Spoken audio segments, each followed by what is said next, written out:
Morning all my dear students.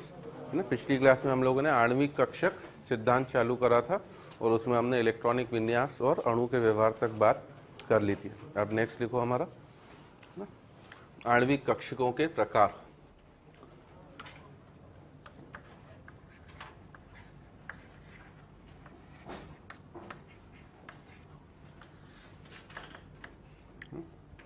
English में इसे बोला जाएगा हमारा types of MO, molecular orbital, है ना, आणविक कक्षकों के प्रकार। तो हमने बात करी थी आणविक कक्षक किस किस प्रकार के होते हैं, सिग्मा, पाई, डेल्टा इत्यादि। परंतु हमारे सिलेबस में जो है वो मेजरली सिग्मा और पाई है। अप टू 20 इलेक्ट्रॉन तक हम लोग जाएंगे। तो पहला लिखना हमारा सिग्मा मॉलिक्यूलर ऑर्बिटल।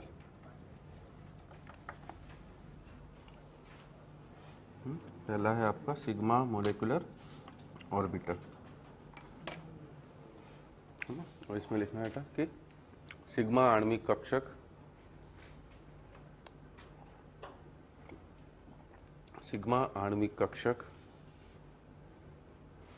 अंतर नाभिकीय अक्ष के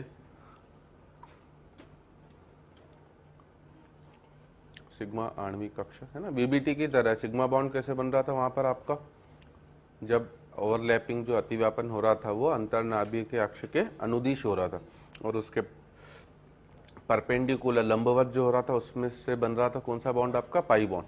तो यहाँ पर भी सेम लॉजिक है कि सिग्मा आणविक कक्षक अंतर्नाभिकीय अक्ष के अनुदिश परमाणुीय कक्षकों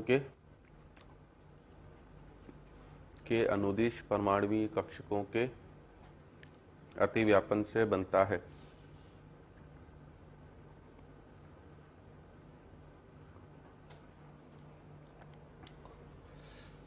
ठीक है। और हमने अंतर्नाभिकीय अक्ष, जिसे इंग्लिश में क्या बोला जाता है आपका, INA, इंटर न्यूक्लियर एक्सिस।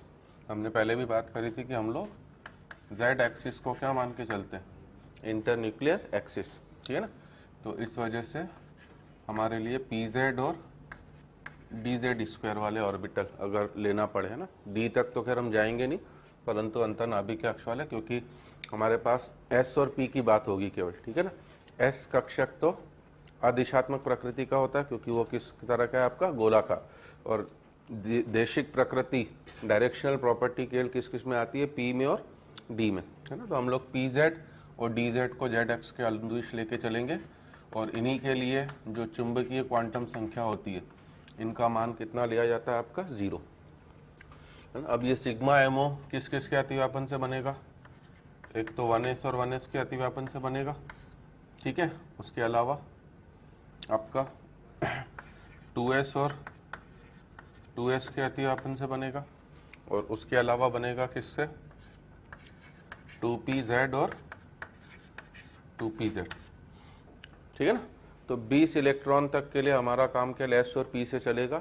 और S में कितना कक्षक होता है आपका, 1, तो 1s, 2s में भी एक कक्षक होगा, 2, और P में कितने कक्षक होंगे, 3। तो टोटल कितने कक्षक हो गए, 5। 5 कक्षकों में अधिकतम कितने इलेक्ट्रॉन आएंगे, 10। तो पहले परमाणु के 10 और दूसरे परमाणु के भी 10, तो 10 और 10 20। इसलिए हमारा काम अधिकतम केवल 2p तक जाएगा, ठीक है ना। जब 1s और 1s अतिव्यापित करेंगे तो ये दो नए आणविक कक्षक बनाएंगे। एक को आप सिग्मा 1s बोलोगे और एक को सिग्मा स्टार 1s, है ना। ये आपका बॉन्डिंग वाला होगा, आबंधी आणविक कक्षक, और ये आपका ABNO, मतलब अनाबंधी आणविक कक्षक। इसी तरह से जब 2s और 2s आपके अतिव्यापित होंगे तो ये भी दो ही नए कक्षक बनाएंगे, एक सिग्मा 2s होगा, एक आपका सिग्मा स्टार 2s, ठीक है ना। ऊपर वाला BMO बॉन्डिंग, नीचे वाला आपका ABMO। और जब 2pz अतिव्यापित होंगे, ये भी आपके लिए दो ही नए आणविक कक्षक बनाएंगे, एक सिग्मा 2pz और एक आपका सिग्मा स्टार 2pz। सिग्मा वाला बॉन्डिंग, ठीक है ना, और सिग्मा स्टार 2pz वाला एंटी बॉन्डिंग, ठीक है ना। तो अब इनकी अगर हम लोग शेप की बात करें आबंदी आणविक कक्षक हमने बात कर ली थी, किससे बनता है आपका, संपोषी व्यतिकरण से, कंस्ट्रक्टिव इंटरफेरेंस। तो ये आपका 1s है ना, 1s हो या 2s हो, दोनों के लिए सेम ही होगा, ये दोनों गोलाकार होते हैं। तो प्लस का मतलब संपोषी व्यतिकरण हो रहा है दोनों का, और जब दोनों जुड़ेंगे आपके ना, ये हमारी अंतर्नाभिकीय अक्ष जो z अक्ष है, ठीक है। इसमें हमने क्या बोली थी, बात क्या करी थी कि संपोषी व्यतिकरण में ये दोनों उल्टे क्या हो जाएंगे आपके, जुड़ जाएंगे। तो ये प्लस और ये भी प्लस, ठीक है ना, ये बीच में हमारा सेंटर। तो ये आपका आकृति होगी, है ना, ये आप 1s/2s दोनों बोल सकते हो, ठीक है। और ये जो बनेगा, दिस इज योर σ1s या σ2s। दूसरी संभावना है कि इनका विनाशी व्यतिकरण हो, तो विनाशी में ये उल्टे क्या होंगे आपके, माइनस होंगे, ठीक है ना। तो ये हमारी z एक्सिस है।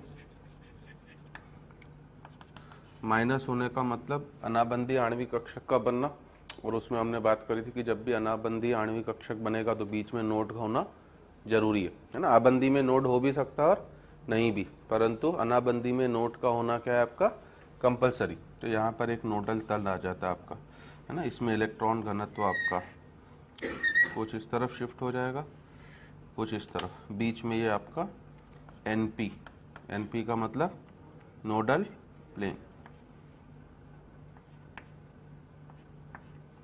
तो ये हमारे लिए σ*2s या σ*1s, दोनों में से जो भी ले रहो ना। 2s लोगे तो 2s की 2s से अतिव्यापन होगा, 1s लोगे तो 1s का 1s से अतिव्यापन होगा, क्योंकि हमने शर्तें लिख ली थी कि अतिव्यापित होने वाले कक्षकों की ऊर्जा लगभग क्या होनी चाहिए, समान। तो 1s का 1s के साथ ही होगा, 2s का 2s के साथ ही, है ना, बनेगा σ1s, और 2s 2s का होगा तो σ2s। इधर पहले मैंने 2s 2s लिख लिया है, तो σ*2s, अगर ऑब्लिक 1s 1s लूँगा मैं तो σ*1s, ठीक है। ये पहले तरह के बने। अब अगर P वालों का देखूं, है ना, तो अंतर्नाभिकीय अक्ष चूंकि हमने किसको लिया है, Z को, ठीक है। तो ये प्लस, ये माइनस, ये कौन सा हो गया हमारा, 2pz, है ना। संपोषी व्यतिकरण दिखाने के लिए बीच में आपका प्लस साइन है ना, प्लस का प्लस से ही अतिव्यापन होगा, और ये अतिव्यापित होकर कुछ इस तरह की आकृति बना देंगे, है ना, ठीक है ना। बीच में बड़ा लोब बन जाएगा, क्योंकि हमने बोला था कि संपोषी व्यतिकरण में आबंदी आणविक कक्षक बनता है, और आबंदी आणविक कक्षकों में दोनों नाभिकों के बीच इलेक्ट्रॉन घनत्व क्या हो जाता है आपका, बढ़ जाता है ना। तो ये बढ़ गया, तो ये बड़ा लोब बन गया हमारा, प्लस प्लस माइनस माइनस, है ना। ये भी आपका 2pz, तो ये σ2pz हो गया हमारा, ठीक है। और आबंदी है, इसमें नोड हो भी सकता है, नहीं भी। तो देख लीजिए, पिछले वाले आबंदी में नोड नहीं मिल रहा था, परंतु इसमें ये आपके क्या है, जहाँ पे भी ये दोनों लोब कट करते हैं, मतलब वहाँ पर इलेक्ट्रॉन के पाए जाने की प्रायिकता कितनी हो गई, 0, है ना। इलेक्ट्रॉन के लिए लोब में रह सकते हैं, तो ये दोनों इसके लिए किसकी तरह काम कर रहे हैं, एक तरह से नोडल प्लेन, है ना। अगर ये चीज अनाबंदी होती तो दोनों माइनस होते, है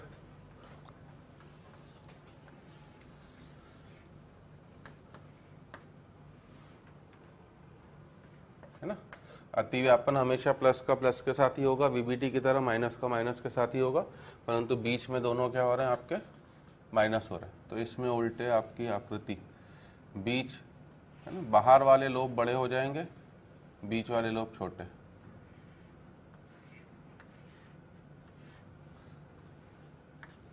ये इस तरह से हो जाएगा,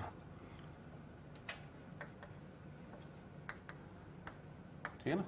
अनाबंदी में बीच में नोडल तल का होना जरूरी है, तो इसलिए आप देख लो यहाँ पर ये भी नोडल तन है, जहाँ कट कर रहे हैं ये भी नोडल तन, ये भी नोडल प्लेन, ये सब हमारे लिए नोडल प्लेन है। और ये हो गया मेरा σ1 स्टार 2pz। तो ये पहले तरह के हमारे कक्षक हो गए जो सिग्मा टाइप के कहलाते हैं, सिग्मा आणविक कक्षक।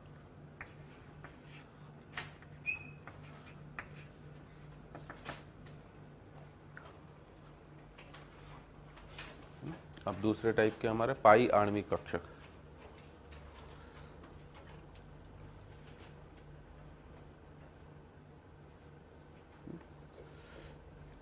तो दूसरे प्रकार के हैं आपके पाई आणविक कक्षक, इसमें लिख देना कि पाई आणविक कक्षक अंतर्नाभिकीय अक्ष के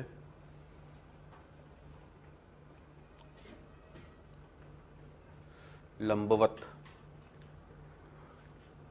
पाई आणविक कक्षक अंतर्नाभिकीय अक्ष के लंबवत परमाणुीय कक्षकों के समांतर या समपार्श्विक अतिव्यापन से बनता है।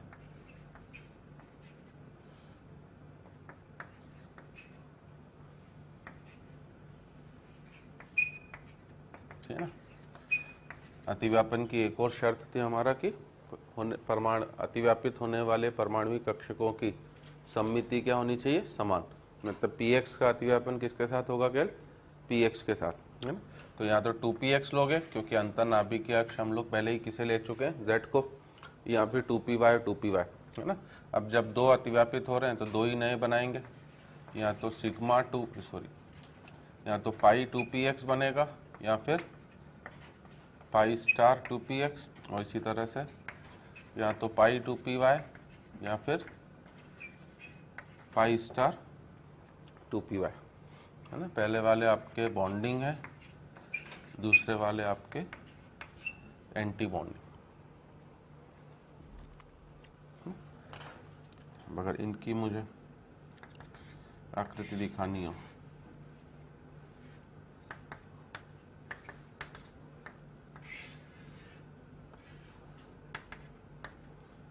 बीच में प्लस साइन है, मतलब दोनों का क्या हो रहा है आपका समपोषी व्यतिकरण, और इसके थ्रू जब बनेगा आपका, है ना। तो अब इसमें भी नोडल तल आता है क्योंकि इसमें इलेक्ट्रॉन घनत्व इस तरह से आपका ऊपर पूरा प्लस, नीचे पूरा आपका माइनस, बीच में आपका नोडल तन है ना। तो ये हमारे लिए पाई वाला कक्षक हो गया, चाहे 2px हो चाहे 2py हो।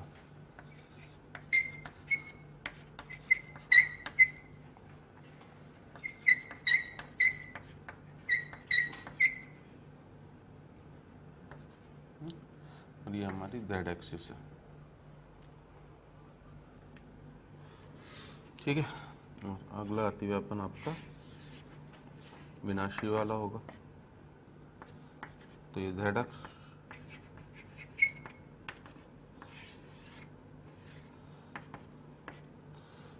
अब बीच में आपका माइनस आ रहा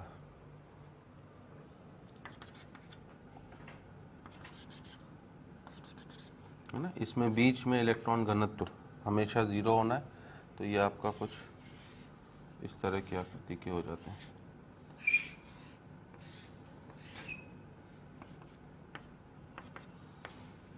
तो ये भी आपका नोडल प्लेन, ये भी आपका नोडल प्लेन, और it is pi star 2px या pi star 2py।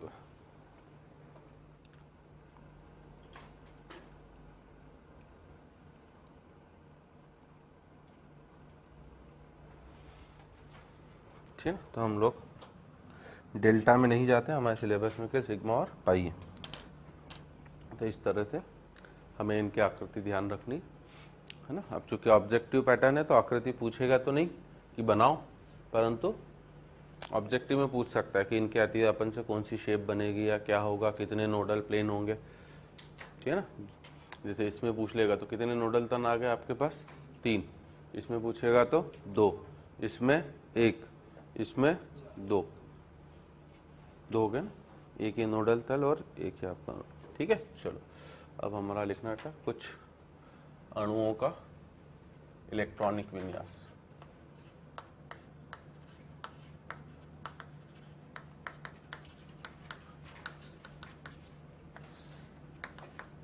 Next topic है कुछ अणुओं का इलेक्ट्रॉनिक विन्यास। जैसे सबसे पहला जो बनाया जाता है वो है ना, आवर्त सारणी का प्रथम तत्व कौन है आपका? हाइड्रोजन। तो पहला जो बनेगा आपका वो H2 ही बनेगा। H2 का मतलब क्या है, किस तरह से बनेगा H2 मेरा? H और H से, है ना। तो इसका भी 1s1 और इसका भी 1s1। हमने डायग्राम लास्ट क्लास में बना लिए हैं, तो अब हमें बार बार बनाने की ज़रूरत नहीं है, परंतु है ना शुरू के एक दो केस छोटे से फिर से समझाने के लिए बता दे रहा हूँ।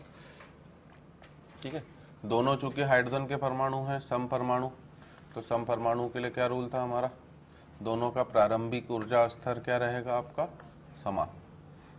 ठीक है, तो ये भी हाइड्रोजन का परमाणु है, एटॉमिक ऑर्बिटल, ये भी हाइड्रोजन का परमाणु है, एटॉमिक ऑर्बिटल। इसके पास भी एक इलेक्ट्रॉन था, इसके पास भी एक इलेक्ट्रॉन है। विपरीत स्पीड चक्रण के होने चाहिए अतिव्यापित होने वाले कक्षक। बीच में मैंने क्या बोला था आपको, क्या बनता है आपका? एमओ, है ना। और ये वाई एक्स में ये किसे दर्शाता है आपको? ऊर्जा को।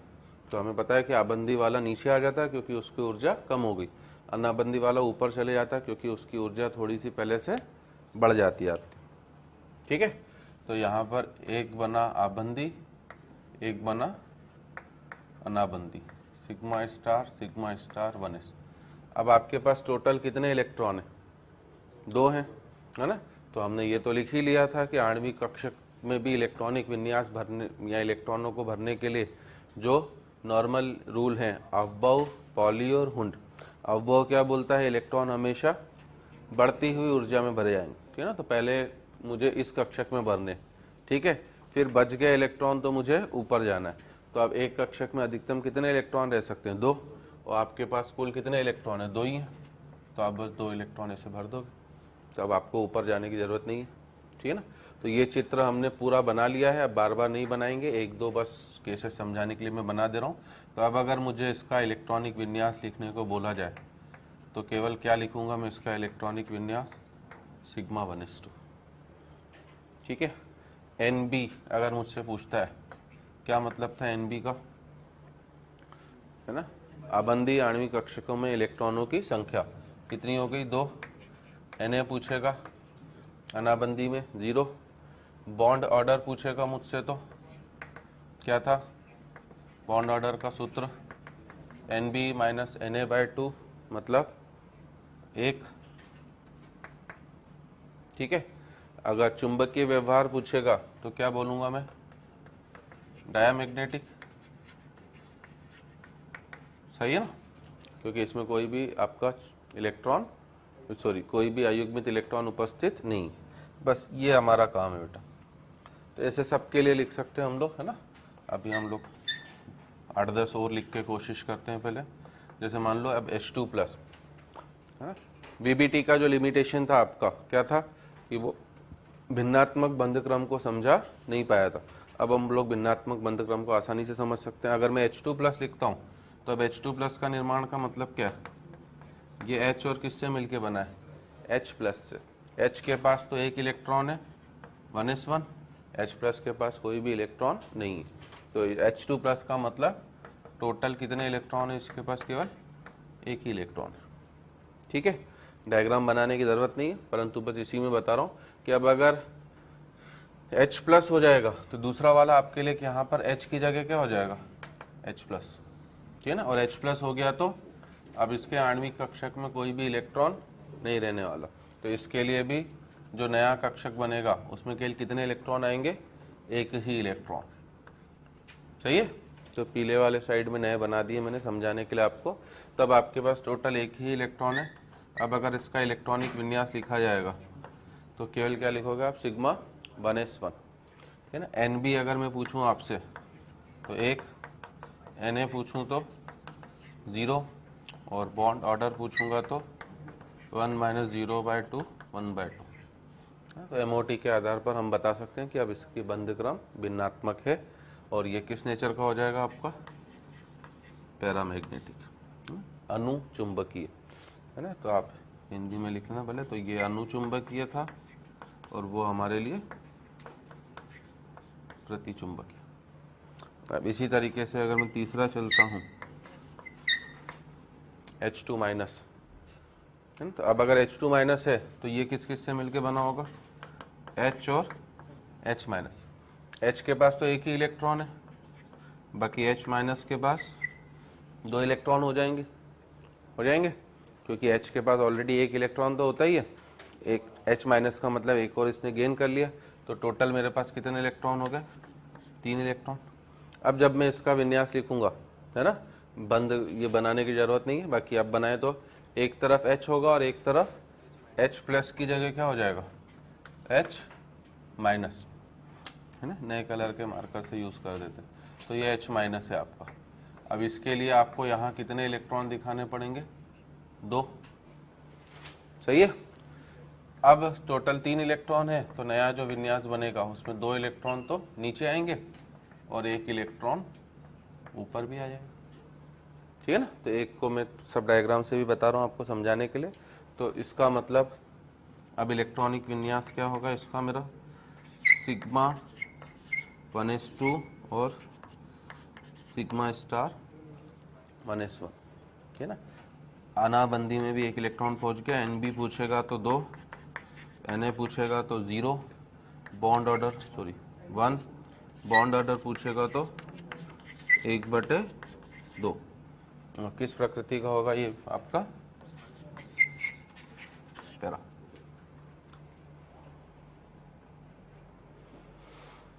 ठीक है ना।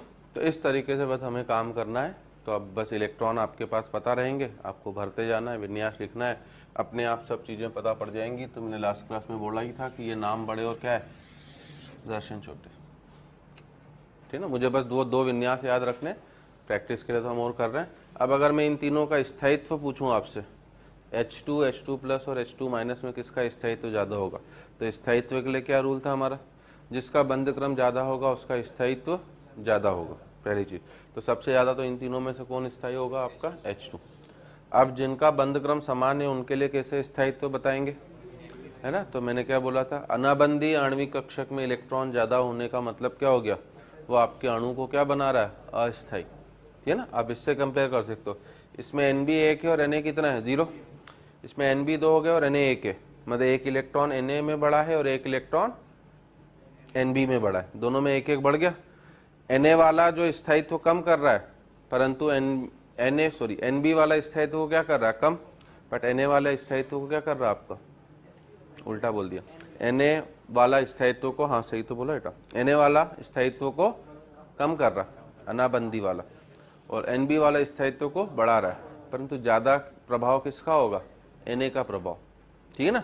तो दोनों एक एक चीज है, अगर एक 5 इकाई से मान लो स्थायित्व को बढ़ा रहा है तो Na वाला उल्ट से ज्यादा स्थायित्व को क्या करेगा, कम।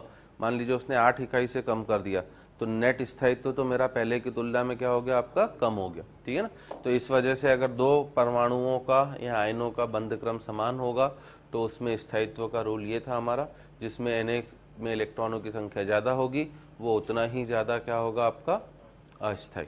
तो इसलिए स्थायित्व क्रम बोला जाए तो स्थायित्व क्रम के लिए मेरा ऑर्डर है ना, नीचे नोट बना के लिख भी लेना, पहले ये लिख लो, H2 माइनस का कम, फिर H2 प्लस का, और फिर क्या आपका H2, ठीक है ना। तो आप नीचे नोट भी कर लेना, यदि 2 अणु ऑब्लिक आयनों का, यदि 2 अणु ऑब्लिक आयनों का बंध क्रम समान हो तो, है ना, यदि 2 अणुओं ऑब्लिक आयनों का बंध क्रम समान हो तो, है ना, उसका स्थायित्व कम होगा, उसका स्थायित्व कम होगा जिसमें अनाबंदी आणविक कक्षक उसका स्थायित्व कम होगा जिसमें अनाबंधी आणविक कक्षक में इलेक्ट्रॉनों की संख्या ज्यादा हो। ठीक है, जिसमें अनाबंधी आणविक कक्षक में इलेक्ट्रॉनों की संख्या ज्यादा हो। क्लियर?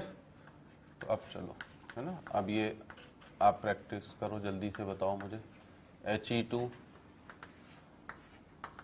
Li2, Be2, है ना, C2,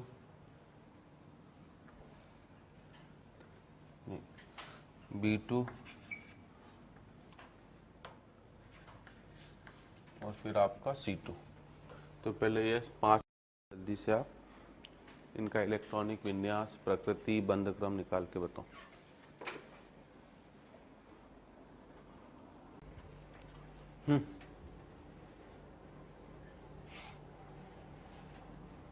तो अगर अब He2 की बात करते हैं तो कितने इलेक्ट्रॉन हो गए टोटल, है ना, 4 इलेक्ट्रॉन। आपको सबका परमाणु क्रमांक पता है Z ही उसका इलेक्ट्रॉनों की क्या बताएगा, आपका संख्या। तो चूंकि 2 हैं तो 2 का डबल कितना हो गया मेरे पास, 4। तो 4 इलेक्ट्रॉन हो गया मेरे पास। ठीक है ना, चार्ज तो है नहीं तो कुछ जोड़ने घटाने की जरूरत है नहीं। 4 इलेक्ट्रॉन का मतलब क्या विन्यास लिखूंगा मैं, 1s2 और सिग्मा 1s2 और सिग्मा स्टार 1s2, है ना। Nb भी 2 हो गया आपका, Na भी 2 हो गया। तो बस इस तरह से लिखना है हमें। बंध क्रम कितना हो गया आपका, 0। बंध क्रम 0 का क्या तात्पर्य था, 2 He के परमाणुओं के बीच में कोई भी बंध बन नहीं सकता है। और वैसे भी मुझे पता है कि He तो क्या है, आपकी नोबल गैस। नोबल गैस कभी भी बंध बनाना नहीं चाहती। तो बंध क्रम 0 होने का मतलब ही है कि वो पर्टिकुलर अणु अस्तित्व में नहीं है। तो हम लोग बोलेंगे डज नॉट एग्जिस्ट। ठीक है ना, तो वो बाय लॉजिक भी आपका सही है कि He एक नोबल गैस है, उनके बीच में बंध नहीं होना चाहिए। अब लिथियम पे आ जाता हूँ। तो एक लिथियम के पास 3 इलेक्ट्रॉन, तो टोटल कितने इलेक्ट्रॉन हो गए मेरे पास, 6। विन्यास अगर मैं लिखता हूँ तो sigma 1s2, sigma star 1s2, फिर आपका सिग्मा 2s2। Nb हो गया कितना आपका, है ना, 4। Na हो गया कितना आपका, 2। बंध क्रम की बात करोगे तो 4 - 2/2 मतलब 1, है ना, 1 बंध है। अब इस बंध का प्रकार भी पूछ सकता है भैया। तो चूंकि ये सिग्मा वाले से बन रहा है आपका बंध, इसलिए कौन सा बंध बोला जाएगा इसे, सिग्मा बॉन्ड। ठीक है ना। और किस प्रकृति का होगा ये आपका, डायामैग्नेटिक, क्योंकि इसमें कोई भी अयुग्मित इलेक्ट्रॉन उपस्थित नहीं। Be2 में जाता हूं तो बेरिलियम के पास 4 इलेक्ट्रॉन, तो 4 का डबल क्या हो गया हमारा, 8। तो ये 8 इलेक्ट्रॉन हो गया आपका। विन्यास होगा sigma 1s2, sigma star 1s2, sigma 2s2 और सिग्मा स्टार 2s2। तो Nb भी हो गया कितना मेरा, 4। Na भी हो गया कितना मेरा, 4। ठीक है, बंध क्रम फिर से कितना हो जाएगा आपका, 0। मतलब Be2 भी हमारा अस्तित्व में नहीं है ना। तो हमें पता है कि ये भी एक तुलनात्मक रूप से क्या है, किस तरह का विन्यास रख रहा है, स्थायी विन्यास। बेरिलियम का अगर परमाणु क्रमांक 4 है तो इसका विन्यास क्या होगा, 1s2 2s2। तो इसमें भी बंध बनाने की प्रकृति नहीं। Be2 में जब आऊँगा तो कितने इलेक्ट्रॉन हो गए मेरे पास, 10 इलेक्ट्रॉन। ठीक है ना। तो हमें वो पिछले क्लास का इलेक्ट्रॉनिक विन्यास याद रखना है। Sigma 1s2, sigma star 1s2, फिर आपका sigma 2s2, sigma star 2s2, है ना। अब ये बार बार आएंगे तो कई बुक्स में इन्हें सिंपल बनाने के लिए क्या लिख दिया जाता है, K-1 और K-2, ताकि टाइम बचे, है ना। इतना बड़ा लिखने के बजाय K लिखना तुलनात्मक रूप से क्या हमारा आसान। तो हम भी अब यही आगे यूज करेंगे। ये तो कितने इलेक्ट्रॉन हो गए, 8। अब अभी भी 2 इलेक्ट्रॉन बचे हैं, तो 14 इलेक्ट्रॉन से कम के लिए हमारा क्या विन्यास था, पहले पाई आ जाता है आपका, है ना। तो इसलिए आपका, और पाई में कितने हैं ऑर्बिटल, 2, एक पाई 2px और एक पाई 2py। अब यहाँ पे रोल आएगा कौन से रूल का, आपका हुंड के रूल का। जो 2 इलेक्ट्रॉन है दोनों एक ही पाई कक्षक में जाएंगे कि दोनों अलग अलग पाई कक्षक में जाएंगे, अलग अलग। हुंड का रूल क्या बोलता है, अगर समान ऊर्जा स्तर के कक्षक हैं तो युग्मन इलेक्ट्रॉनों का तब तक संभव नहीं होगा जब तक हर एक कक्षक में एक एक इलेक्ट्रॉन समान चक्रण का उपस्थित न हो। ठीक है, तो इस वजह से आपका पाई 2px में भी एक इलेक्ट्रॉन आएगा और पाई 2py में भी एक इलेक्ट्रॉन। इन दोनों को लिखने के लिए भी आप बराबर लिखोगे। तो अब अगर आप गिनते हो तो Nb तो कितना हो गया आपका 6, Na कितना हो गया आपका 4। ठीक है, बंद क्रम हो जाएगा मेरा एक ही बॉन्ड है। कौन सा बॉन्ड बोला जाएगा भैया? Pi bond. ये भी वीबीटी और एमओटी में अंतर हो गया। क्यों? वीबीटी के अनुसार पहला बनने वाला बंध हमेशा बांध कह रहा हूँ, है ना, पहला बनने वाला बंध हमेशा कौन सा होगा? सिग्मा। परंतु यहाँ पर सीधे कौन सा बंध बना? पाई। क्यों? है ना, इन दोनों ने तो एक दूसरे को क्या कर दिया? कैंसिल। इसने इसको कैंसिल कर दिया, इसने इसको कैंसिल कर दिया। अब जो बंध बन रहा है वो कौन से वाले कक्षक के इलेक्ट्रॉनों की वजह से बन रहा है? पाई वालों के। इसलिए ये बंध कौन सा है मेरा? Pi bond. क्या इसमें अयुग्मित इलेक्ट्रॉन है ना? बिल्कुल है। तो इसलिए किस प्रकृति का हो गया आपका? पैरा, है ना। इसी साल जेई 2013 में ये वाला अणु आया था कि इनमें से कौन कौन अनुचुंबक प्रतिचुंबक में B2 C2 N2 दिए गए थे। तो 3 क्वेश्चन आए थे एमओटी के ऊपर जो तुलनात्मक रूप से, है ना, काफी सिंपल है, क्योंकि बस ज्यादातर क्वेश्चन आपके जो आएंगे वो विन्यास से सब आपको पता पड़ जाएंगे। ठीक है, अब अगर C2 में आओगे तो C2 के लिए क्या करना पड़ेगा आपको? कितने इलेक्ट्रॉन हो गए C2 का मतलब? C2 का मतलब कितने इलेक्ट्रॉन हो गए? 12। ठीक है, 12 इलेक्ट्रॉन है, भरो। अब मैं इसको ऐसे ही लिख दे रहा हूँ KK-1 फिर KK-2। कितने इलेक्ट्रॉन हो गए इसमें? 8।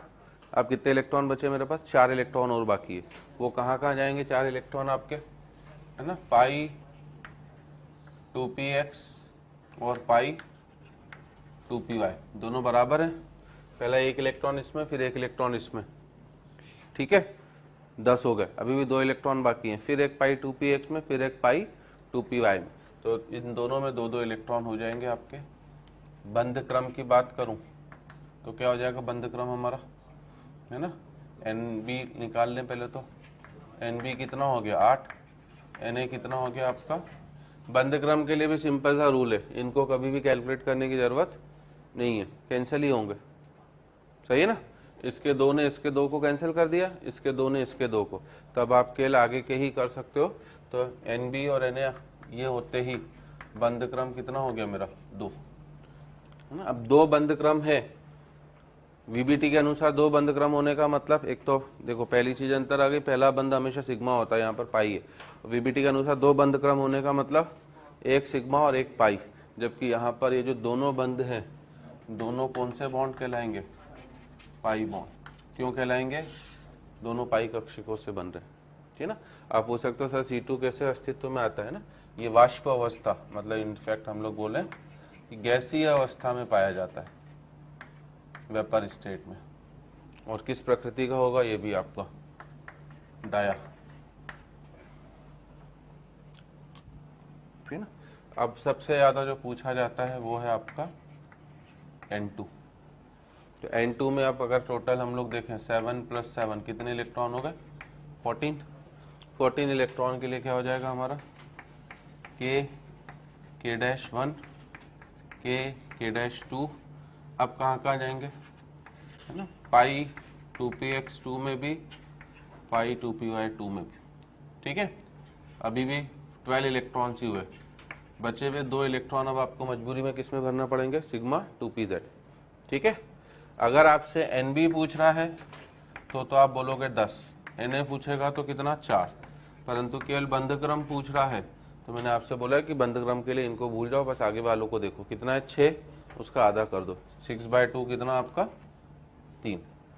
ठीक है, इसमें अब वीबीटी के अकॉर्डिंग सही चल रहा है। वीबीटी के हिसाब से N2 में एक सिग्मा बंध होगा और एक 2 पाई बॉन्ड। इसमें भी वही है, सिग्मा ऑर्बिटल भी आ रहा है बंध बनाने की प्रक्रिया में और पाई वाले भी आ रहे हैं। तो इसमें एक सिग्मा बॉन्ड होगा और 2 कौन से बॉन्ड होंगे आपके? Pi bond. आ रही मेरी बात समझ में? ठीक है ना। तो इस तरीके से किस प्रकृति का हो जाएगा ये आपका वापस डाया प्रतिचुंबकीय, क्योंकि इसमें कोई भी अयुग्मित इलेक्ट्रॉन उपस्थित नहीं है ना। अब इससे खूब सारे अणु बना देता है, N2 प्लस भी बना देगा, N2 माइनस भी बना देगा। ये इस तरह से खूब पूछे जाते हैं। N2 प्लस का मतलब क्या है? कितने इलेक्ट्रॉन आपके? 13 इलेक्ट्रॉन है ना। एक इलेक्ट्रॉन आपने 14 में से कम कर दिया तो कितने इलेक्ट्रॉन हो गए? 13 इलेक्ट्रॉन। N2 माइनस का मतलब आपने 14 में एक इलेक्ट्रॉन जोड़ के और उल्टे कितने इलेक्ट्रॉन कर दिए? 15 इलेक्ट्रॉन, ठीक है ना। अब N2 प्लस में एक इलेक्ट्रॉन क्या करना है? निकलना है। तो जो एक इलेक्ट्रॉन आपका निकल रहा है वो कहाँ से निकल रहा है? आबंदी कण है ना। अब थोड़े अच्छे टाइप के क्वेश्चन बनते हैं। तो ये एक इलेक्ट्रॉन जो निकल रहा है वो आबंदी आणविक कक्षक से निकल रहा है कि अनाबंदी आणविक कक्षक से निकल रहा है? आबंदी, ये वाला निकलेगा ना, आखिरी वाला। 13 इलेक्ट्रॉन हो गया ना बेटा एक तरह से। तो 13 इलेक्ट्रॉन का मतलब क्या है? 2 2 4 2 6 2 8 2 10 2 12, इसमें एक 13। तो जो पहले 2 इलेक्ट्रॉन थे आबंदी में, उसकी जगह अब कितना बचा मेरे पास? एक। तो वो जो एक इलेक्ट्रॉन निकल रहा है वो कौन से आणविक कक्षक से निकल रहा है? बॉन्डिंग मॉलिक्यूलर ऑर्बिटल, है ना। अब आबंदी आणविक कक्षक से इलेक्ट्रॉन को निकालना आसान होगा कि मुश्किल होगा? मुश्किल। क्यों होगा मुश्किल? आबंदी आणविक कक्षक के बीच उपस्थित इलेक्ट्रॉन तो आकर्षण को बढ़ावा देता है। वो तो दो नाभिकों के बीच में क्या है? प्रबल रूप से आकर्षित है। तो उसे निकालने में आपको मेहनत भी करनी पड़ेगी। तो ये जो एक इलेक्ट्रॉन आप निकाल रहे हो ये काफी मुश्किल से निकलेगा आपका, आसानी से नहीं निकलेगा।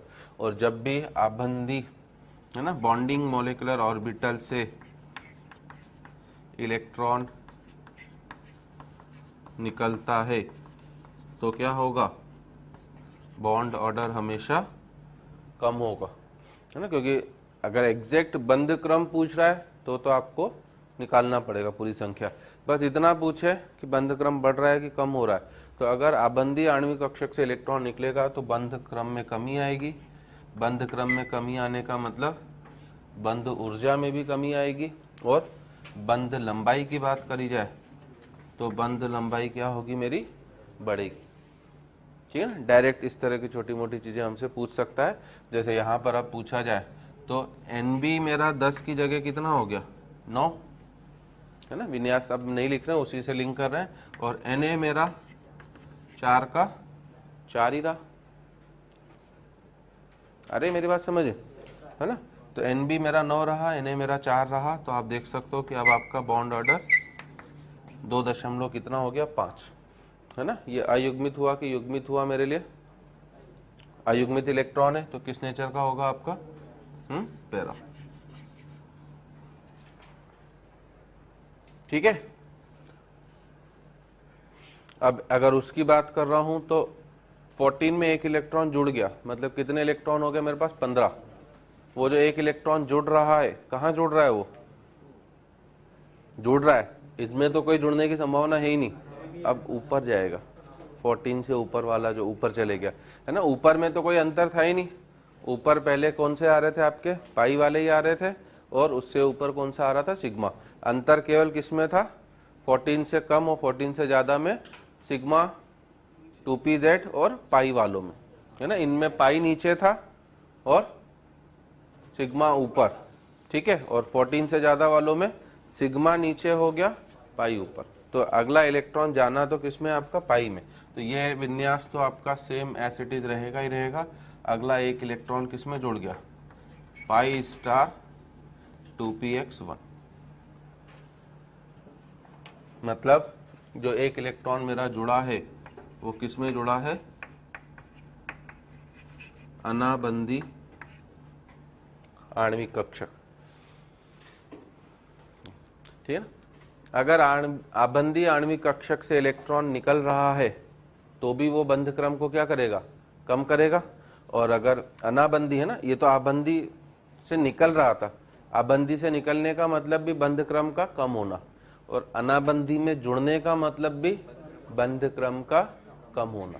दोनों चीजों में बंध क्रम में क्या आएगी? आपकी कमी, ठीक है ना। और इसका भी बॉन्ड ऑर्डर जो रहेगा मेरा, तो इसका बॉन्ड ऑर्डर कितना रहेगा? 2.5 5 ही रहेगा, ठीक है ना। क्यों रहेगा 2.5?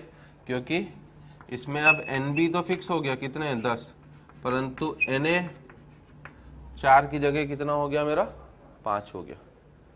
अरे मेरी बात समझ में, 10 - 5/2 कितना हो गया मेरा 2.5, तो बॉन्ड क्रम आपका 2.5 हो गया। और ये भी किस नेचर का होगा आपका पैरा। अब अगर मैं ठीक है ना, तो ये हमारे अप टू 14 तक के केसेस थे। अब अगर हम लोग है ना, हमारे लिए ज्यादा महत्वपूर्ण केसेस नाइट्रोजन के हैं तीनों, N2 - N2 + N2, और अब जो चालू हो रहा है कौन सा आपका O2। O2 हमारे लिए सबसे ज्यादा महत्वपूर्ण माना जाता है, इसके ऊपर आपके खूब क्वेश्चन मिलने वाले हैं। तो अगर सबसे पहले हम O2 की ही बात करें, O2 में मेरे पास कितने इलेक्ट्रॉन है 16 इलेक्ट्रॉन, ठीक है ना। अब 16 इलेक्ट्रॉन का मतलब क्या विन्यास लिखोगे, K1 K2, इसके बाद क्या होगा आपका, है ना। अब यहाँ पर अंतर आ गया है क्योंकि इसके लिए सिग्मा पहले आ जाता है। सबसे पहली चीज तो ये ध्यान रखना, सिग्मा 2pz2 10 इलेक्ट्रॉन, फिर पाई 2px2 equals to pi 2py2 कितने इलेक्ट्रॉन हो गए, है ना 10, 2 12 और 2 14। मेरे पास कितने इलेक्ट्रॉन है 16। अब 15वां इलेक्ट्रॉन किस में जाएगा पाई स्टार 2px, और 16वां अगर मैंने पहला पाई स्टार 2px में डाला है तो अगला मुझे पाई स्टार 2py, क्योंकि दोनों की ऊर्जा क्या थी आपकी समान, है ना। तो एक एक इलेक्ट्रॉन दोनों में जाएगा, मतलब pi star 2px1 equals to pi star 2py1। अब यहां से क्या पता पड़ रहा है, इसके पास क्या है अयुग्मित इलेक्ट्रॉन है, ठीक है। तो वीबीटी के अनुसार जो सबसे हमने एमओटी की स्टार्टिंग लिखी थी, तो सबसे पहला ड्रॉबैक हमने ये लिखा था कि वीबीटी के अनुसार ऑक्सीजन किस प्रकृति का होना चाहिए था, प्रतिचुंबकीय, जबकि एक्चुअली ये अनुचुंबकीय है क्योंकि इसमें अयुग्मित इलेक्ट्रॉन उपस्थित होते हैं। तो यहाँ से आप देख लो कि इसके पास 2 अयुग्मित इलेक्ट्रॉन हैं, और इसी वजह से ऑक्सीजन मेरे लिए किस प्रकृति का होता है ना, अनुचुंबकीय, मतलब पैरामैग्नेटिक। तो जो हमारा ड्रॉबैक था उसका हमें यहाँ से जवाब मिल गया है, ठीक है ना। और अब जवाब मिलने के बाद क्या कर लें हम लोग, NB को अगर आप गिनोगे कितना हो जाएगा NB आपका, यहाँ तक तो मैंने बोला था है ना, गिनने की जरूरत नहीं, यहाँ के लिए दोनों 4 4 होंगे, इनको बाद में गिन लेना। 2 2 4 2 6 और 4 पहले के, तो कितने हो गए 10।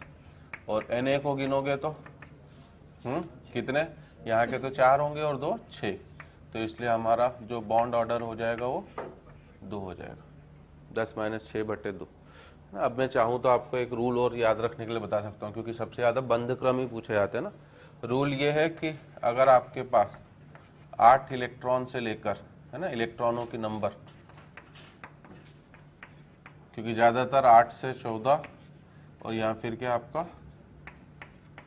है ना 15 से लेकर क्या 20 के लिए पूछा जाता है। तो अगर 8 से लेकर 14 तक आपके इलेक्ट्रॉन है, इसमें आपका NB हमेशा ही फिक्स रहेगा, कितना 10, नहीं उल्टा लिख रहा हूँ, NB फिक्स नहीं रहेगा, क्या फिक्स रहेगा आपका Na फिक्स रहेगा, और हमेशा कितना होगा आपका 4, है ना। सामने जस्टिफिकेशन में देख लो, ये रहा आपका, है ना। 8 से ज़्यादा वालों की बात कर रहा हूँ मैं, 10 है तो Na देख लो कितने हैं इसमें, 2 Na ये 2 Na ये, कितने हो गए 4।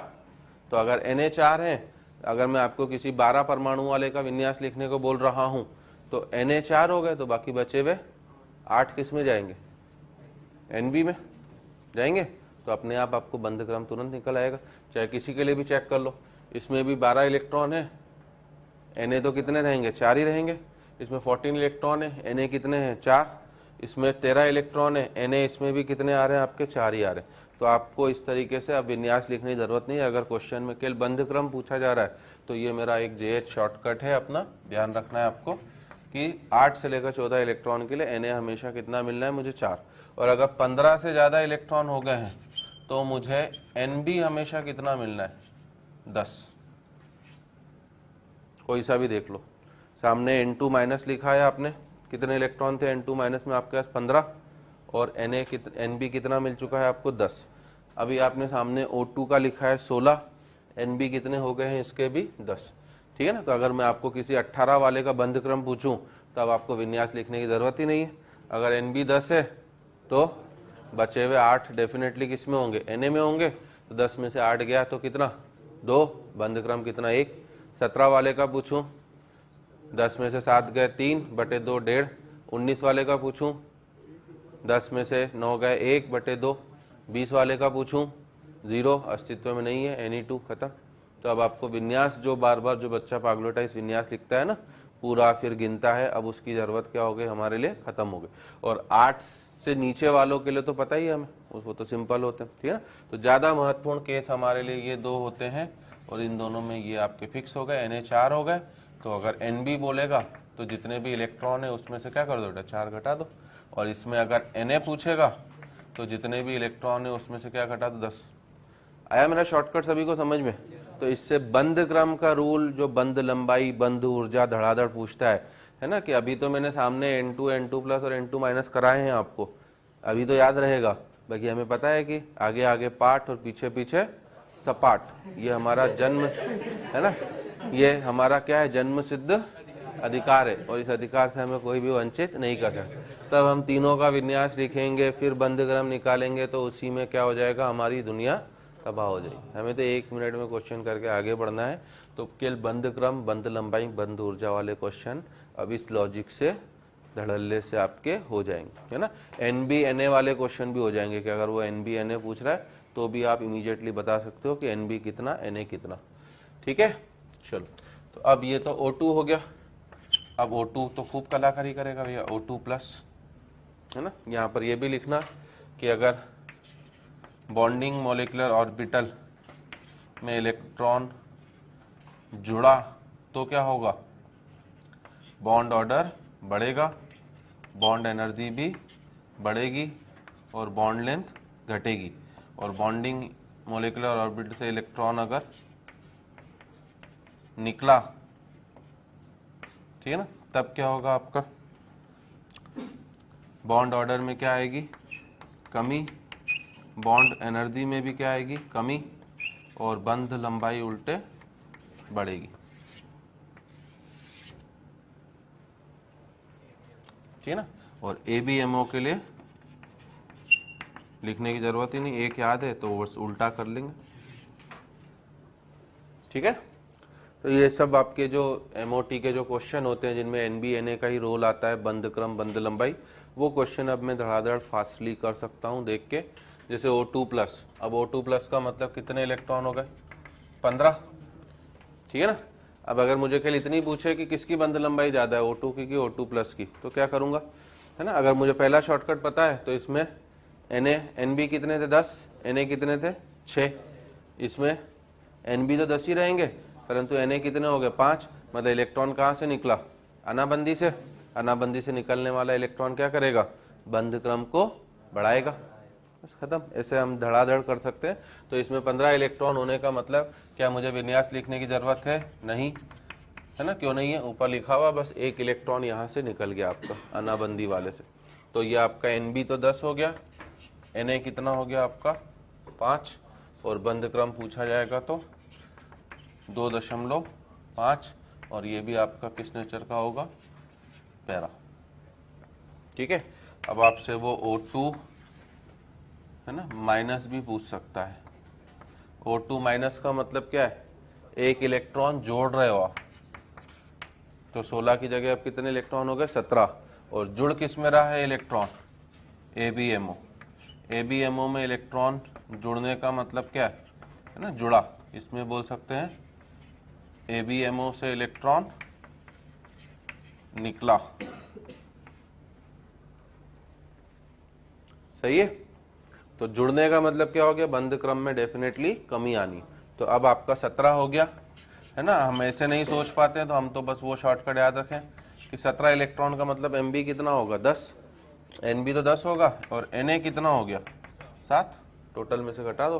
तो अब बंध क्रम कितना हो गया इसका, 1.5 और ये अभी भी किस प्रकृति का होगा आपका, पैरा, क्योंकि एक इलेक्ट्रॉन तो है इसमें, है ना। और O2 माइनस आपको पता ही है कौन सा आयन होता है O2 माइनस हमारे लिए, ये हमारे लिए कहलाता है सुपर ऑक्साइड आयन।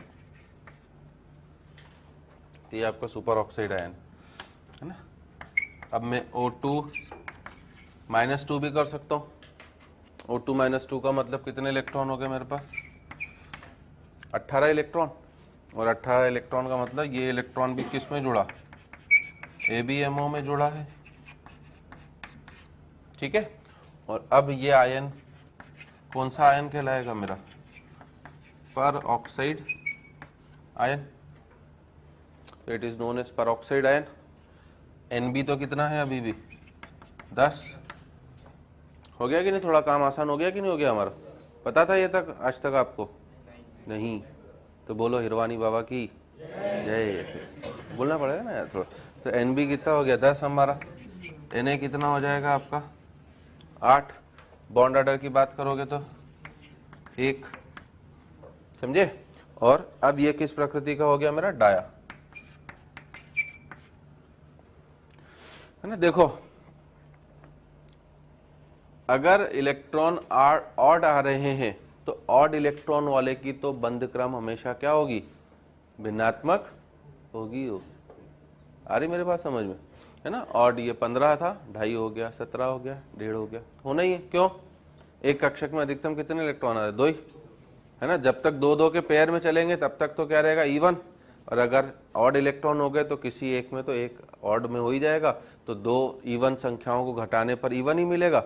अब एक इवन और एक ऑड को घटाने पर हमेशा इवन ऑड, समझते हो ना, ठीक है ना। ऑड मिलेगा, उसका आधा हमेशा फ्रैक्शन में आ जाएगा। तो कम से कम फ्रैक्शनल कभी क्वेश्चन ये हो कि इनमें से किस किस की भिन्नात्मक है, तो भिन्नात्मक तो मैं देख के बता सकता हूँ, जिसमें भी नंबर ऑफ इलेक्ट्रॉन्स ऑड होंगे वो हमेशा क्या होगा आपका, भिन्नात्मक। तो ऐसे घुमा फिरा के मैंने क्या बोला है कि जानकारी मैं आपको क्लास में पूरी दे जाऊंगा बेटा, परंतु जेई वाले के क्वेश्चन पूछने का तरीका कुछ न कुछ नया होगा, है ना। क्यों नया होता है उसका तरीका, उसे साल भर में एक पेपर बनाना होता है ना, साल भर में एक पेपर, और वो भी पूरी इतनी बड़ी इंजीनियरिंग कॉलेज के प्रोफेसर्स की टीम मिलके बनाती है, IIT NIT सब मिलके कितने क्वेश्चन बनाते हैं, केवल केमिस्ट्री के 50 क्वेश्चन साल भर में, है ना। दोनों पेपर के मान लूं, अच्छा अब तो हाँ मेंस का तो एक ही नहीं 2 ही होंगे ना, मेंस के भी तो 25-25 रख लो, 50 मेंस का एक ही पेपर होगा ना। नहीं मेंस के भी तो 2 पेपर होंगे ना, पेपर 1 और पेपर 2, एक ही पेपर। अच्छा तो अब पेपर 1 होगा तो कितने क्वेश्चन बनाने, 30 क्वेश्चन, साल भर में 30 क्वेश्चन तो बनाने बेटा, है ना। तो जो नई चीज उसके दिमाग में आ जाती है वो पूछ लेता है, और हमारे दिमाग में कोई एक पॉइंट हमने बता तो सब दिया, किसी पॉइंट को लिखाया नहीं, केवल बोल दिया है, हो सकता है क्वेश्चन आपको उसी के ऊपर आ जाए। बाकी जानकारी यही है कि कभी अयुग्मित इलेक्ट्रॉन किसकी बंध क्रम भिन्नात्मक है, किसमें से किसका इलेक्ट्रॉन निकला, किसका स्थायित्व ज्यादा, किसका स्थायित्व कम, फलाने ढिमके टाइप के सब क्वेश्चन हमारे यही होते हैं, है ना। इसको और बढ़िया बनाना हो तो ज्यादा से ज्यादा क्या कलाकारी करेगा, वो यौगिक के रूप में दे देगा, है ना। अब जैसे अगर मैं इनका, ठीक है ना, अगर इनके स्थायित्व की बात करी जाए, सबसे पहले तो हम इन चारों के स्टेबिलिटी के ऑर्डर की बात करें। तो अगर मैं स्टेबिलिटी का ऑर्डर की बात करता हूं तो क्या बोलूंगा मैं, स्टेबिलिटी का ऑर्डर सबसे ज्यादा, है ना, जिसका Na सबसे कम है वो सबसे ज्यादा स्थायित्व रखेगा। तो Na सबसे कम किसका है, O2+, ठीक है। तो सबसे ज्यादा स्थायित्व किसका है, O2+। फिर उसके बाद O2, क्योंकि 6 इलेक्ट्रॉन है, ठीक है ना, इसमें कितने इलेक्ट्रॉन है, 5। NB तो सबके लिए कितना है आपका, 10 है, तो रूल तो हमें पता ही है। फिर O2 के बाद क्या आपका, O2 माइनस, फिर क्या हमारा O2 -2, समझे, इस तरीके से, है ना। अब नया क्वेश्चन जो मैं कह रहा था कि नया क्वेश्चन के फॉर्म में पूछना हो, तो नया क्वेश्चन आपसे ये बोल सकता है कि KO2 Na2O2 O2 और O2 PT F6 के अंदर O बंद की तुलना करो, है ना। नए रूप में उसे क्वेश्चन बनाना हो तो इस तरह से दे देगा कि KO2, है ना, इसको मान लो उसने A बोल दिया, इसको B बोल दिया, इसको C बोल दिया, इसको D। तो KO2, Na2O2, O2 और O2 PT F6, है ना, इन चारों में OO बंद की तुलना करो। इस तरीके से आपको उसने नया क्वेश्चन दे दिया। तो मुझे कुछ नहीं करना भैया ना, मुझे क्या है अब ये नया तरीका देने का, ठीक है ना। KO2 का मतलब क्या हो गया, पोटेशियम सुपर ऑक्साइड, सही है। K के ऊपर कितना चार्ज होता है, +1, तो O2 के ऊपर कितना चार्ज होगा मेरा, -1, तो ये O2 माइनस तो मैंने लिखा है ये आपको, ठीक। Na2O2 सोडियम के ऊपर +1 चार्ज होता है, 2 सोडियम है तो कितना चार्ज हो गया, +2, इसका मतलब O2 के ऊपर कितना चार्ज हो गया मेरा, -2, तो ये वापस आपको O2 -2 हो गया। ये तो O2 है ही है ना। ये जरूर आपको हो सकता है नया ना पता हो, तो इसके ऊपर -2 चार्ज होता है बेटा, और O2 +2 में है ना। O2 यहाँ पर किस में पाया जाता है, +2 में, तो हमने O2 प्लस तो लिखा है। अब अगर मैं O2 +2 को भी लिख लूँ तो O2 +2 का मतलब कितने इलेक्ट्रॉन हो गए, 14, ठीक है ना। और 14 इलेक्ट्रॉन का मतलब ये किसके बराबर हो गया, नाइट्रोजन के। सबसे ज्यादा क्वेश्चन ऑक्सीजन और नाइट्रोजन के ऊपर आते हैं, आपने भी देखे होंगे, ठीक है ना देखे हो तो अब देख लेना कि N2 और O2 में उसके बाद बनाने के लिए खूब सारे ऑप्शन है। तो सबसे ज्यादा क्वेश्चन आपको N2 O2 पर मिलेंगे। और इतना निवेदन है मेरा कि N2 O2 का बंध क्रम याद ही रखना, वो तो वैसे भी मुझे VBT से ही याद है। O2 का बंध क्रम कितना होता है, 2, यहाँ पर भी 2 ही आ रहा है, और N2 का कितना होता है, 3। तो अगर 14 इलेक्ट्रॉन हो गए तो किसके बराबर हो गया, N2, और N2 होते ही इसका बॉन्ड ऑर्डर कितना हो जाएगा, 3। तो आपको दोबारा कुछ भी निकालने की जरूरत नहीं है, ठीक है। तो जिसका बंध क्रम जितना ज्यादा होगा उसकी बंध लंबाई उतनी कम होगी। तो अगर इसमें अब मुझसे ऑर्डर बोला जाए तो क्या ऑर्डर बोलूंगा मैं, सबसे कम बंध लंबाई किसकी होगी आपका, है ना, O2 +2 की, क्लियर। उसके बाद सेकंड नंबर पर कौन आएगा मेरा, O2। फिर थर्ड नंबर पे कौन आएगा मेरा, O2 माइनस। चौथे नंबर पर कौन आएगा मेरा, O2 -2, ऐसे।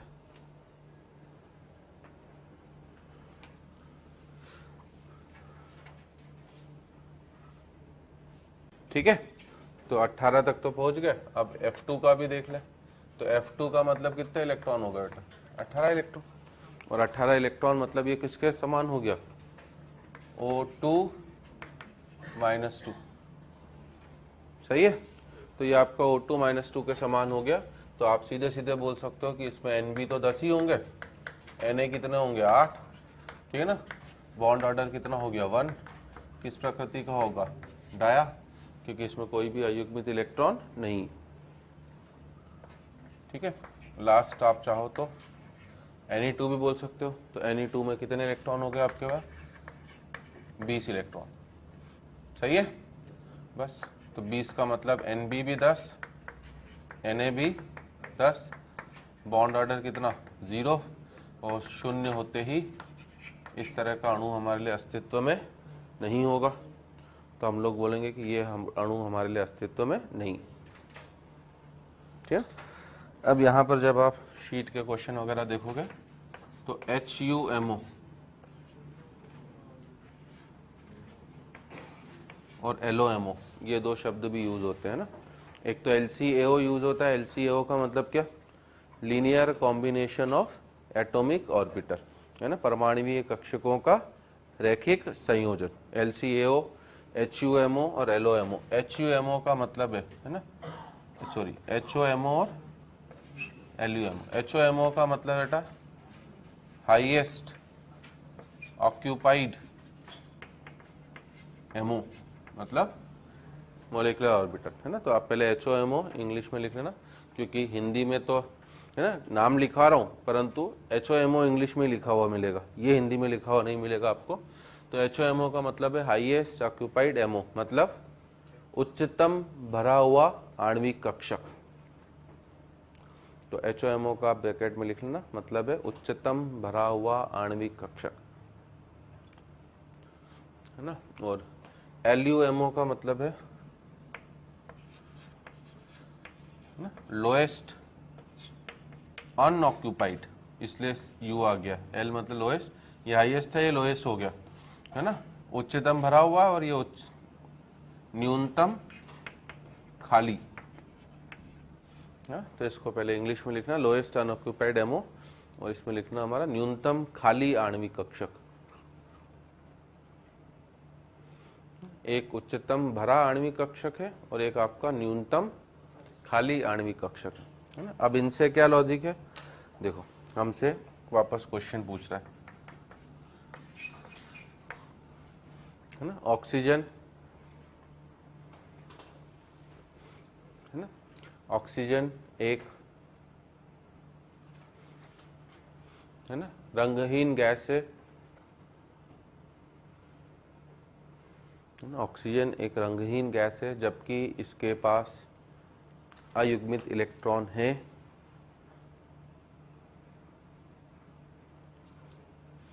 जबकि इसके पास अयुग्मित इलेक्ट्रॉन है, परंतु है ना फ्लोरीन F है ना F2, परंतु फ्लोरीन एक रंगीन गैस है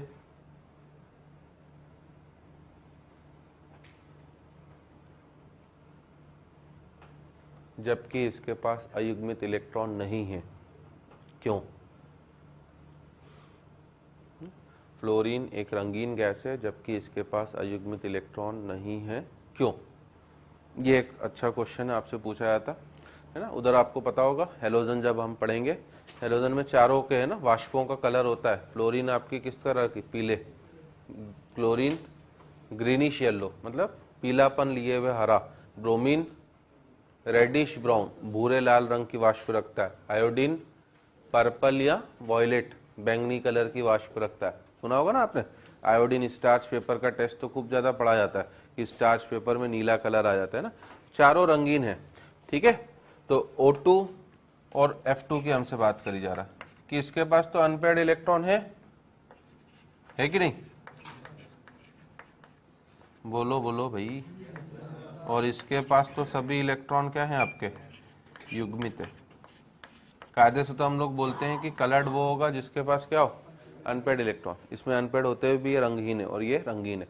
अब इसका लॉजिक यही बोलोगे बेटा कि इसमें जो आपने देखा पाई स्टार 2px1 था और पाई स्टार आखिरी वाला देख रहा हूं मैं, है ना, सामने लिखा हुआ बोर्ड पर अभी हमारे हमने आखिरी क्या भरा हुआ है, पाई स्टार 2px1 और पाई स्टार 2py1। ये इसके लिए क्या है, ये इसका HOMO है, सही है ना। इसलिए मुझे यहां पर ये बताना जरूरी था। ये उच्चतम भरा हुआ आणविक कक्षक है। आबंदी अनाबंदी नहीं बोला है मैंने, केवल कौन सा बोला है, आणविक कक्षक। वो आबंदी भी हो सकता है और अनाबंदी, जो भी सबसे ज्यादा भरा हुआ दिख रहा आपको आखिरी वाला, तो ये उच्चतम भरा हुआ हो गया आणविक कक्षक। अब इसके बाद खाली क्या है इसका, केवल सिग्मा स्टार 2p दैट, तो ये इसके लिए क्या कहलाएगा, LUMO, सही है। न्यूनतम भरा हुआ आणविक कक्षक। हो सकता है कि इस 20 के बाद भी, हमारे सिलेबस में 20 के बाद भले नहीं, परंतु 20 के बाद भी तो कुछ आणविक कक्षक होंगे। उन सब में सबसे पहला खाली कौन सा मिल रहा है, न्यूनतम खाली आणविक कक्षक, वो यही होगा, है ना। इसी तरह से फ्लोरीन के लिए भी बात तो वही है बेटा, पाई स्टार 2px, बस अंतर क्या हो गया कि यहाँ पर 2px 2 हो गया दोनों, क्योंकि इसमें 16 इलेक्ट्रॉन थे, 18 मतलब ये भर हो गए। तो ये इसके लिए क्या हो गया आपका HOMO, ठीक है ना, और ये इसका क्या है आपका LUMO। क्लियर, ठीक है ना। तो अयुग्मित इलेक्ट्रॉन वाले जो पदार्थ होते हैं वो रंगीन रंग इसलिए दर्शाते हैं क्योंकि उनका इलेक्ट्रॉन आसानी से नीचे से उठ के कहाँ चले जाता है, ऊपर, है। जब हम लोग उप सहसंयोजन यौगिक पढ़ेंगे उसमें आपने DD संक्रमण नाम सुना होगा, DD ट्रांजिशन। नीचे का इलेक्ट्रॉन उत्तेजित होकर कहाँ पहुंच जाता है मेरा, ऊपर की तरफ। अगर नीचे का इलेक्ट्रॉन उत्तेजित होकर ऊपर की तरफ पहुंच गया आपका, तो क्या होगा आपका, ठीक है ना। तब ये उत्तेजित अवस्था में ज्यादा देर तो रहना पसंद नहीं करने वाला, इसे नीचे तो आना ही, और जब नीचे आएगा तो ये क्या करेगा, रंग दर्शाता है, ठीक है ना। तो हाइड्रोजन और फ्लोरीन दोनों में बस है ना, अब ये प्रायोगिक फैक्ट है, एक्सपेरिमेंटल तथ्य है, प्रायोगिक तथ्य है। तो इसमें आपको ध्यान रखना पड़ेगा ये चीज, है ना, कि ये ऑक्सीजन के लिए जो इन दोनों का अंतर होता है वो काफी ज्यादा होता है, उच्च होता है। अगर अंतर उच्च होगा तो ऊर्जा भी क्या करनी पड़ेगी, आपको ज्यादा देनी पड़ेगी, और वो ऊर्जा दृश्य किरणों में लाई या दृश्य क्षेत्र में बिलोंग नहीं करती, वो जाती है पराबैंगनी क्षेत्र में। और हम लोग केवल उसी ऊर्जा को, उसी कलर को देख सकते हैं, उसी लाइट को देख सकते हैं जो किस में आ रहा हो, मेरा विजिबल लाइट में आ रहा हो। ठीक है ना। तो आप इसका पहले कॉन्फ़िगरेशन बना लेना और नीचे लिख लेना हमारा।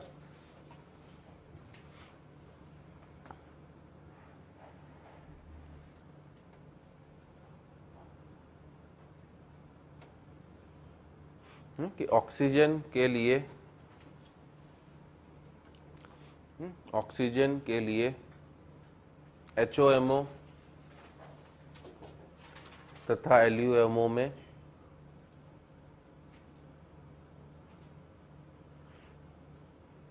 ऊर्जा अंतर काफी अधिक होता है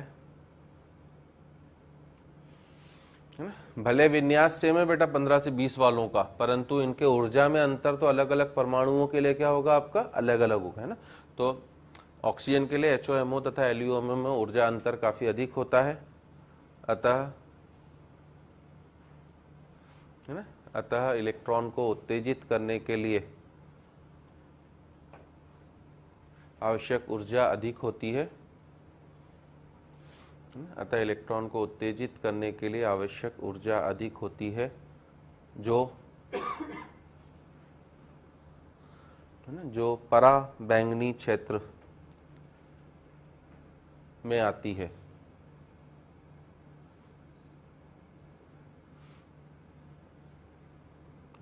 अतः यह रंगहीन है।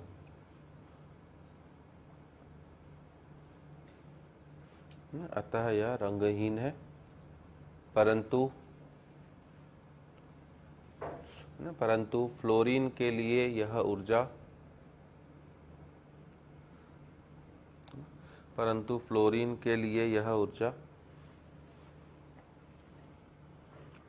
दृश्य क्षेत्र में आती है,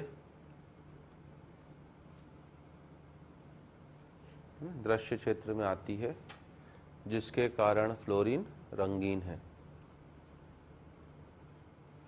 दृश्य क्षेत्र में आती है जिसके कारण फ्लोरीन रंगीन है। ठीक है, तो चलिए हम यहाँ से, है ना। तो from here we will proceed in the next class.